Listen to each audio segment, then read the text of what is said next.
guys just I'm support good, me? thank you. How are you? Very good, thank you. This is Belinda and Jayne. You can probably tell I like the fact that they've got our names on screen, so it's good. This has been the highlight of my day. I've been looking forward to this since I started this morning. What do you do and what does that mean? So Elyon, my job is I'm the EMEA Diversity and Inclusion Lead for our Strategy and Transactions business. So what that actually means is that I work across 10 regions throughout Europe, Middle East, India and Africa to raise awareness and understanding and drive change around diversity, inclusion, with the purpose of building a workplace and enhancing behaviours that promote and support a culture where people's individual differences are valued and enabled. And to take that down another layer, so what I'm talking about when we talk about diversity, it's all forms of diversity from gender, race and ethnicity, the way you think, your cognitive abilities, your religious backgrounds, where you come from, your education, your generation. We've got a few generations here, and your background, but anything that makes us sort of different and unique. And when we talk about inclusion, what I mean is creating an environment where people feel and are valued.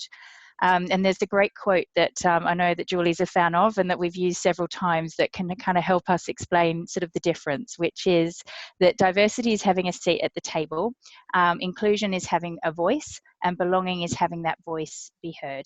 Mine is going to sound very different to Belinda's. Jayne pays for it. Sorry? You pay for it. Yeah, Jayne pays for what I do.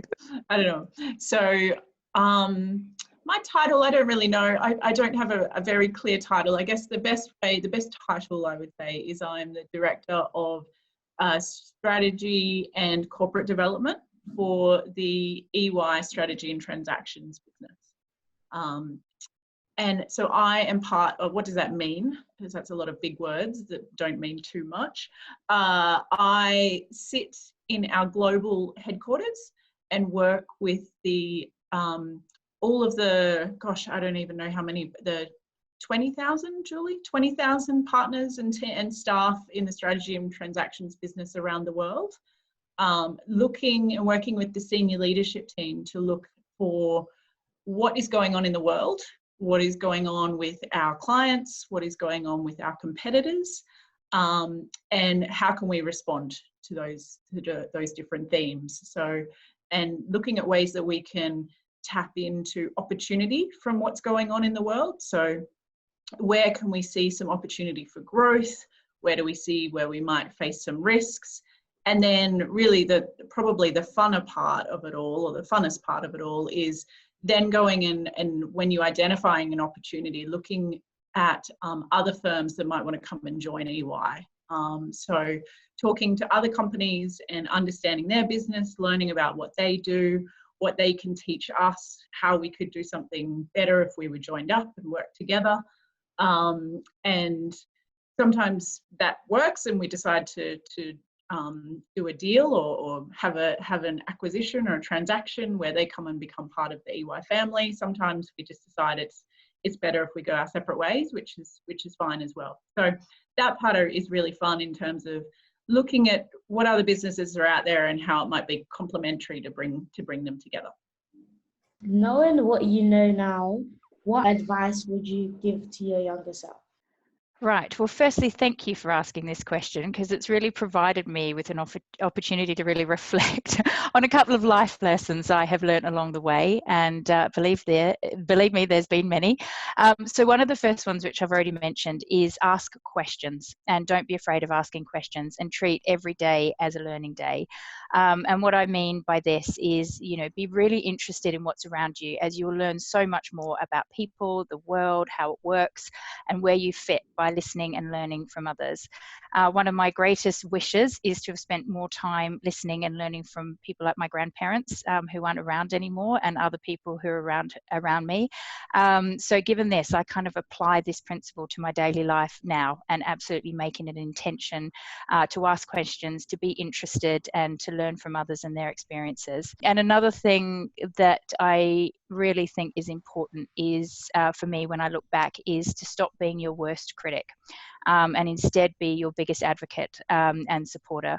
I've really wasted countless hours, days and tears worrying about what other people think of me, whether I'm good enough, if I've said the wrong thing. And what I have also learned is that in reality, people are actually worrying so much more about what you think of them rather than what they think of you. So again, just stop criticizing yourself and instead champion yourself, speak positively to yourself, and focus on all the good things you do, and the rest is a waste of time. Thank you, Belinda. Some good advice. I feel like I should be taking notes. I'm going to remind Belinda next time when she's spending the small stuff. Yeah, yeah, no, and I mean, these are ongoing lessons, by the way, Elyon. I'm not saying I'm an expert in these. These are just things that I've really thought about. Someone telling me, don't sweat the small stuff. I think it's linked to what I was saying about if I knew what I wanted to be when I was 12. I think what I wish I knew is that you can go in so many different directions, and it doesn't matter if you do one thing for a while and then you decide you don't like it and you switch and do something else and then change and do something else. And I think at some point, I think I probably thought there needed to be like a very straight path that you followed. And so I think just knowing that you can go and do something, if it doesn't work out, doesn't matter, you can go somewhere else and try something different and see if it works.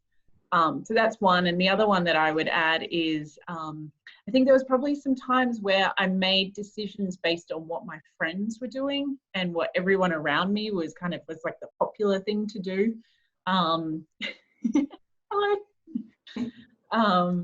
Instead of maybe what I really wanted to do. So one of Belinda's comments about travel, I think there was probably times where I wanted to just stay where all my friends were and do whatever they were doing versus going off and doing something that felt very different to what was the popular thing to do at the time. And I think there's probably some opportunities that I missed because I was just doing what was kind of easy and what all of my kind of group of friends, which I have a fantastic group of friends and I love them all, but sometimes you've got to kind of break out of that mold and go and do something that's a bit different for yourself.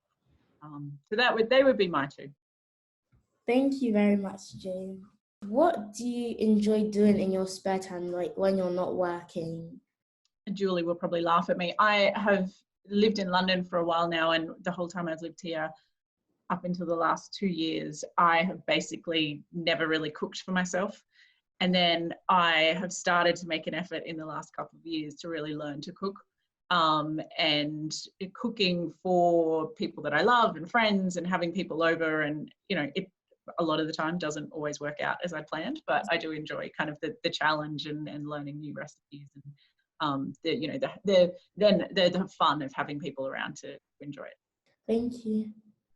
I mean, interesting, Jane. Mine's quite similar. I love cooking. I actually taught myself to cook when I was first studying as a social worker, as I actually found it really therapeutic as a way to kind of take my mind off everything that was going on around me. And then I realized how much I loved and the joy that came with kind of creating something and then other people enjoying that. So that's something very much for me. But to give you something different, I live very close to a park called Richmond Park, and that's, especially since COVID, even though it's been on my doorstep for a long time, has really become a sacred place for me to just go and kind of escape and be in nature. There's kind of wild deer that walk around, and there's rabbits and woodpeckers and all kinds of crazy things. So just actually taking a bit of time out to be in nature and taking some time away from the screen. Thank you. Elyon, I get the pleasure of working with both of these ladies on a regular basis, and if I reflect on what they both contribute to my role and to ensuring that, quite frankly, between both of them being so dedicated around their technical craft, but enabling the people around us, with Jane's smart brain and problem solving, we have really been able to really think about the right way of making change that's going to be there for the long term. But then also with Belinda really driving us to do those changes in a way that is truly inclusive of everybody around us, and not just the people we have today, but quite frankly for the ones that the individuals like you that we want to attract and want to be part of our business going forward, because that's what it's about. And this is a big business that we work in, but actually it's made up of people and decisions that we have to think about every day. Some are thrown at us that we don't know are coming, some we've created and we need to be able to fix them. But it's individuals in both of Jayne's and Belinda's role that collectively give me, as a leader in our business, hope that we will move the needle. We will set this up that we are still here in another 100 years. When you hit a challenge, that as a team we will get through it, and there's almost nothing that you can't solve if you've got the right attitude and mindset. So that's what these guys mean to me, and they're good friends, and they're incredibly inspirational ladies.